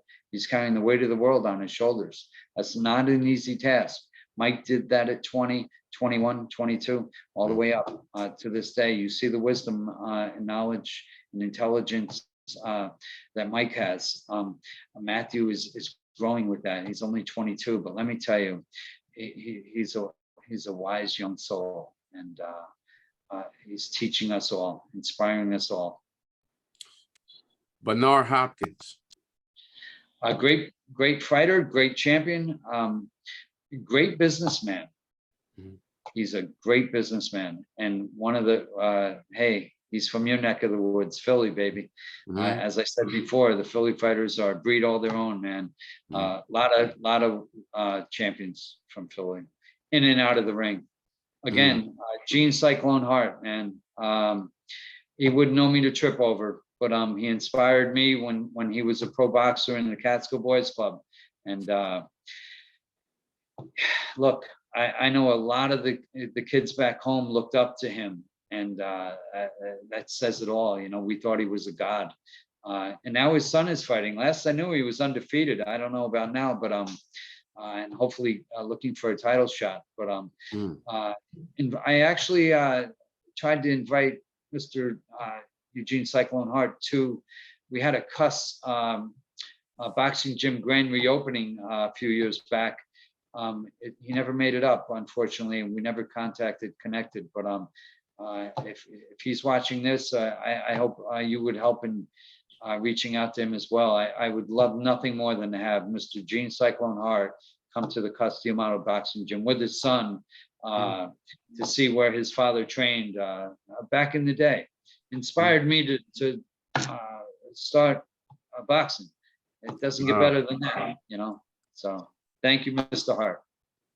Joe Frazier. Wow, what a champion. The people's champion, Mr. Muhammad Ali called Joe Frazier. And wow, what a left hook. What a left hook, as he proved in the 15th and final round in Madison Square Garden against Mr. Muhammad Ali in their first fight. Watch their second fight.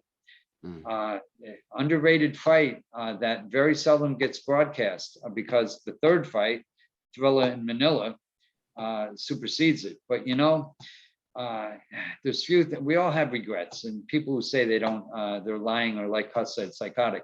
My point is this: we all have them. And the one regret I have is the fact we'll never be able to see the 15th and final round of the Thrill in Manila. What a round that would have been, huh? Absolutely. Ooh, That would have been phenomenal. yeah, no doubt about All it. right. All right. That was good, Billy. That was real good. Arthur, honor and pleasure. You're the best, man. I appreciate you. Can you explain to the audience exactly where they can find you? I don't know. I'm not one of those. Tyson Media runs my Instagram, but I'm on it occasionally. It's at Coach Billy White. Mm. Is where you can reach me. Hey, look, you can call me anytime you need anything. Mhm. You can give my phone number out if you want. I don't care. They can contact you. However, look, I don't know. I'm not one of those media guys, Arthur. Right. You know, I'm old school. But go ahead.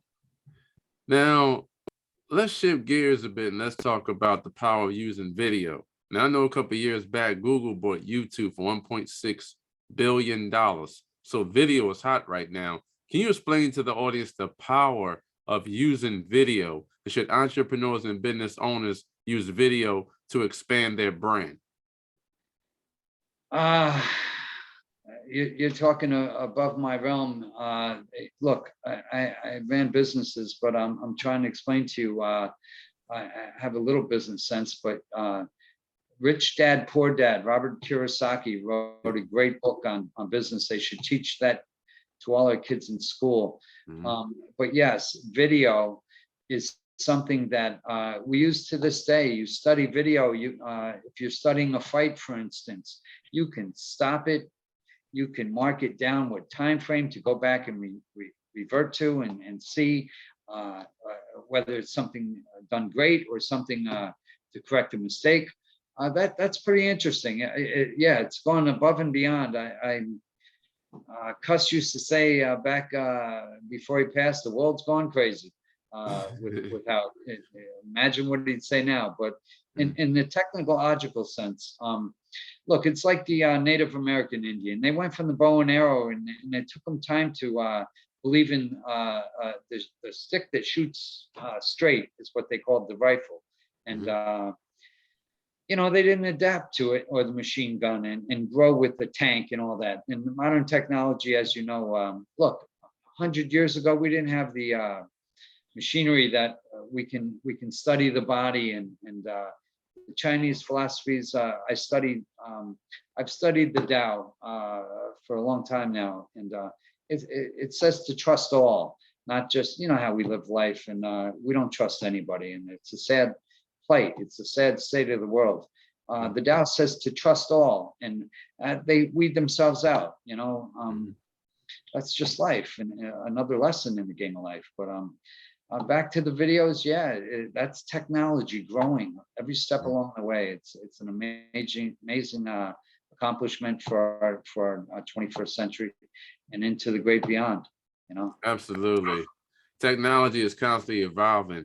Billy, I appreciate you coming on my show today because the whole premise of my show is to educate entrepreneurs and business owners that they can live the life that they truly desire, but they have to be open to these important principles. So I don't like what I see with some of the news, so I create my own news. Love it, Arthur. Yeah, I love your show. You're a real credit to the human race. You're an amazing individual. What an honor and pleasure to meet you. Thank you. Oh, it's a pleasure and honor to meet you as well. Do you have any last pearls of wisdom for the audience? Hey, I don't know. I think we said it all. Perseverance is the key to success, and the poem Cus handed to us. Don't quit. Jimmy Valvano, the great coach, ESPN announcer, he said, never give up, never give up. And that's the premise of the Don't Quit poem. That poem says it all. And Cus handed it to me at 16. And here I am at 61. I recommend highly that everybody Googles that and makes a copy of it and puts it on the wall. In fact, hey, I don't know, just last week, I just got back to Florida, but last week before I before I came home. The last time I walked into Mike's house, he's got it on the wall as soon as you walk in.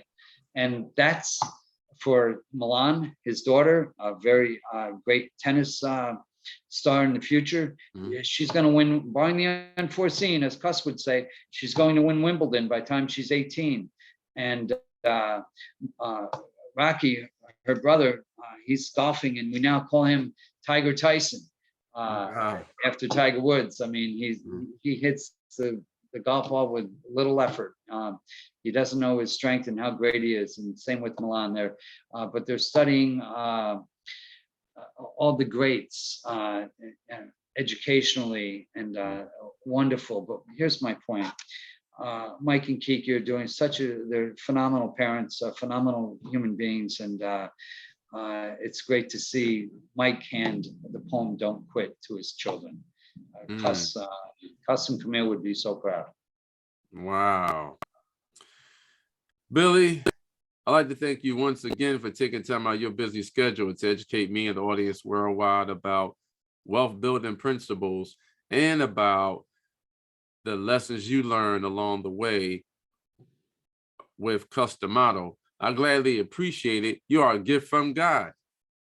Thank you, Arthur. I greatly appreciate you as well. Again, it was an honor and pleasure to meet you in Beverly Hills. And hey, next time I'm in New York, I'm coming to Philly to see, and we're gonna go down to wherever we have to go to talk to the kids and tell them never give up. Absolutely, absolutely. And I'd like for you to come back on my show so we can talk more in depth about the Cus D'Amato principles. And I would love to invite you and the great champ Mike Tyson so we can convey value to the audience. Anytime, Arthur. Our pleasure. Thank you. Absolutely. And before we sign off, what are your thoughts about our great friend, Tom Petty? Tom Petty for Congress. I mean, that was the fundraiser last week, a week ago tonight. And now, while we're watching Tyson Fury and Wilder fight tonight, I always think back of where I was the week before or the day before. And, you just try to grow in the game of life. But I'm just trying to explain to you that fundraiser was a great stepping stone for Tom accomplishing his goals. He's a true fighter. And true champion in and out of the ring. We've been brothers a long time, 40 years. And Tom, Mike, and I, and we're just, like I stated earlier, brothers from another mother, Camille, and brothers from another father, Cus. We all got lucky in the game of life. And Tom is going to take the fight from California in Congress to Washington, D.C. and back. He's a fighter. He's a real champion. Every purpose, every cause. He's an amazing individual. And Tom Petty for Congress, baby. Absolutely. Tom Petty and Mike Tyson and Billy White, y'all both are value creators. And that was, and thank you. And that was John Lovitz, the comedian who was there, a dear friend of Tom's and Mike's for all the years. And John Lovitz did a great job as well. As absolutely. You know, there. Loved your jacket, man. Yes. Oh, I appreciate that. And it was a phenomenal event, but it just went too fast. Exactly. Yeah. That's why you always have to take a step back. It was at the penthouse. We were on top of the roof there. And I hope you looked up at the stars and the moon and sun and stars above. As I stated, that's the Tao philosophy of the way. And the pathless path beach that we walked that evening. Phenomenal event, phenomenal experience for all of us. And it's at the beginning of the journey for Tom Petty heading to Washington, D.C. to fight for all of us. And, he, all because of Mike, encouraged him and inspired him. He was, Tom wasn't complaining, but he was stating something about how somebody in the political field was doing something wrong in California recently. And Mike said, stand up and run. And that really energized Tom. And like I said, we're all brothers. We help each other and teach each other. And we all just got lucky. But yeah. Absolutely. That's good that Tom took that And initiative where Mike influenced him to, go for Congress, and he basically accomplished it. And then you, Tom, and Mike Tyson, y'all developed that brotherhood that can't be broken. So those relationships are priceless. yeah, you said it all. That's so true. And now you're one of us. You're one of our members of our Cus Gym. Next time you come out, I got to take you to the LA version. Jimmy Bennett's Cus D'Amato KO Boxing Gym in Los Angeles. Mm-hmm. We're helping the underprivileged kids of LA get back on their feet. We're going to have programs to fight Parkinson's, help with, I'm trying to have a Matthew Fernandez class where they're going to learn from Matthew how to fight and keep getting up and just keep fighting in the game of life, because that's what it takes to win. Oh, absolutely. Let me know, and I'd love to be a part of it, and I'd love to, provide some inspiration to the kids, because our children are our future benefactors, and they need that inspiration on a daily basis. Exactly. You said it all.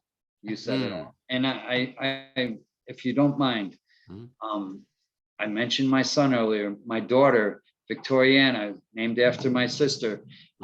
She is 8 months pregnant, Arthur. I'm going to be a grandfather, baby. Oh, wow. Wow. Congratulations. Congratulations. But yeah, that's absolutely beautiful. Yeah, it is priceless. So looking forward to that next stage in the game of life. Absolutely. Well, actually, you're going into your next chapter. You got that right. By being a grandfather. Yeah, man. Yeah. Wow. I'll give you a cigar. Next time I see you, I'll have a cigar for you. All right. Absolutely. Absolutely. Thank you for everything, Arthur. I appreciate you, Billy. To everyone that's listening and watching right now, I highly recommend getting involved with the phenomenal, the incredible Billy White. You hear the passion that came through his voice on my show today. He broke down layman's terms about the life lessons that he learned along his journey with the great boxing trainer, Cus D'Amato. He learned a lot from his great friend, Mike Tyson, as well. And take these life lessons that you learned in this interview and apply them to your own life. Knowledge is not power. The implementation of knowledge, that's what makes it become powerful. So to everyone that's listening and watching right now, remember that the strongest asset that each and every one of you have is your brain, and what you think about and what you take action on, that will become your reality, and your mentality creates your reality. May God bless each and every one of you, and bye for now. Thank you, Billy. I really appreciate you conveying value to my platform. Thank you, Arthur. And tell your fans the ABCs of life in boxing. Believe, take action, believe in yourself, carry yourself with the confidence of a champion. That's the game of life right there. Absolutely.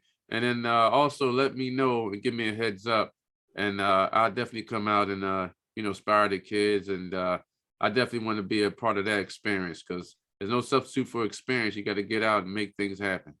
You got that right. Thank you, Arthur. Look forward to it. Honor and pleasure. Honor and pleasure is mine as well. Thank you. And bye for now.